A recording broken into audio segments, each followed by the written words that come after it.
So this guy's fairly healthy. Gonna let him go.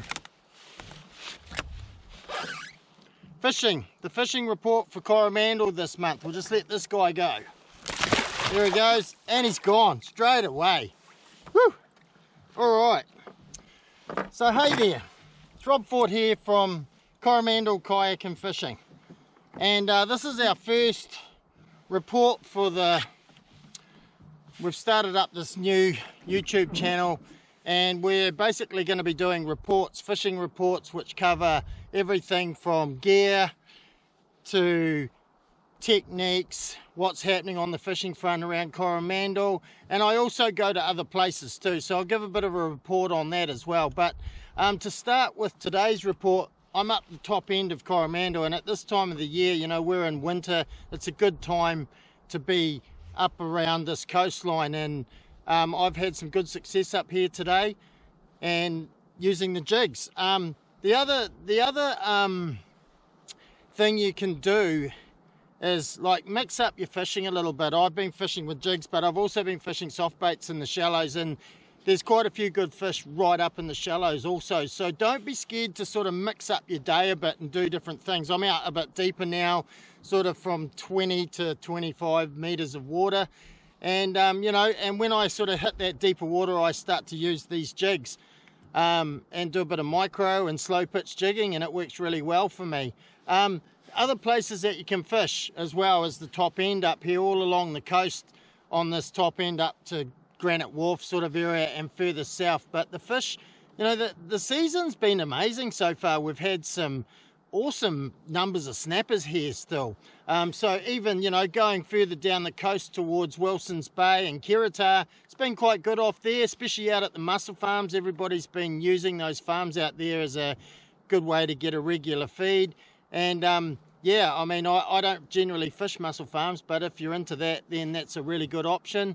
Wilson's Bay is another one, straight off there in the shallows, casting soft baits around or dropping jigs out a little bit deeper is quite a good option there too. And then moving up towards sort of Rangiputa and also Cow and Calf, that's another great area at this time of the year, and it has had fish there. I mean, you know, we've had some pretty crappy weather this last week, but there has been the odd day where you can get out, so it's all about making the most of that.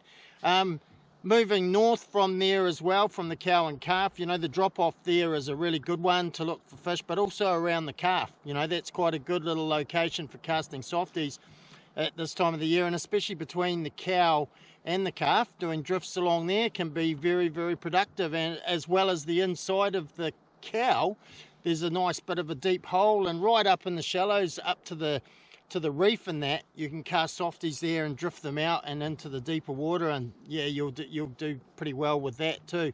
Moving north up to sort of Goat and Shag, that area there is very, very good at this time of the year. You can drift through between those two islands and pick up a good feed, and the odd better one as well, you know, so you just never know what's going to turn up, and that's the case with me today.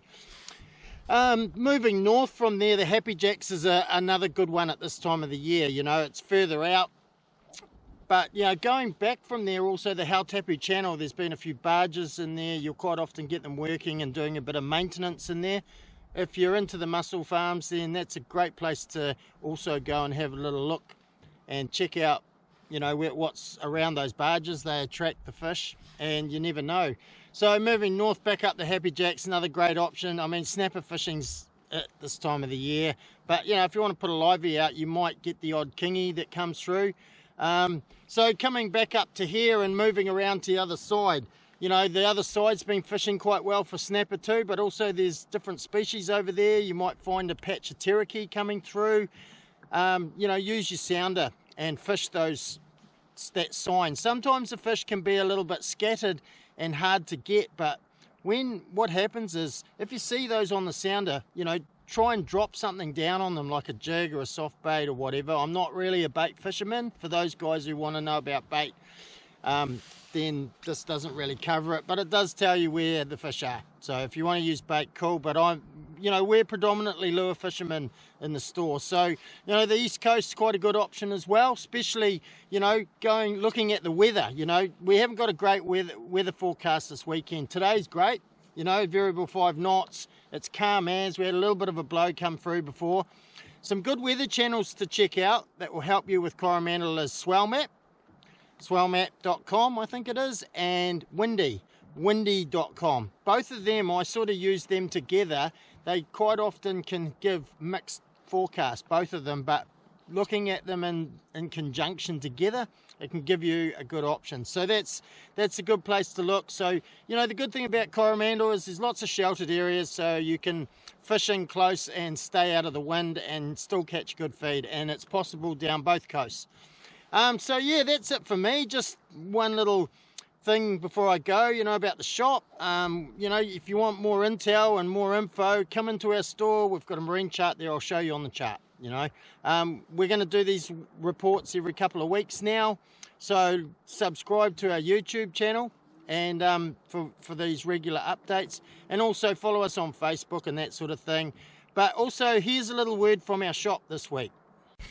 The new product in the shop for this fishing report is the new Zest Gan jig. 28 gram, comes in 5 colors. I've been using one this morning, and you know, for a little jig, it's a surprisingly good performer. Pretty much on every drop I've hooked fish. I've lost count of how many fish I've caught on it this morning so far, and I've got something fairly good on the line here now on the end of it. So yeah, I wondered, you know, most of the fish I've been catching up until now have been 40 centimetre fish, which is awesome, you know. I mean, these jigs are working better than I expected them to. Fantastic, and the fish I've got here feels way better than anything I've had before this. So pretty stoked with these jigs, you know. They're in store now, and when I get this fish up I'll actually show you, but they're in store now, and the price of them is $12.49, so really reasonable price. They come rigged with twin assist hooks. Oh, this is a ripper. This is a great fish. So the Zest Gan jigs, absolutely amazing, and come highly recommended from me. And when you see what kind of fish are eating them, you'll see why. Woo! Here we go. Check that out. On the Gan jig. Now this is winter fishing and we're in about 17 meters. So I'm just going to show you this because the jig's still inside its mouth. There we go. Check that baby out. That is an awesome fish. It'd be about 10 pound, I'd say. Yeah, so that's my pick for this month, this week from our shop. The new Zest Gan jig. I'm going to weigh this one because this one's going to be pushing up around the 15 pound mark, I reckon. Yep. So there you go. That's our hot item that you can get in our store at the moment. Just landed from Zest, and you saw the results. Just that fish I just let go was caught on that little silver Gan jig. Awesome. These have been really deadly. 28 gram, and I'm fishing it in 25 meters of water. They get down fairly quick, but they've got quite a sliding action. So that's it from us. You can get these on our website and also in store. Until the next time, have a good one. And next week the weather's looking a bit shady, but the weather is supposed to come right. So once that happens, there'll be good opportunities to get out. So get out and get amongst them when you can. Cheers.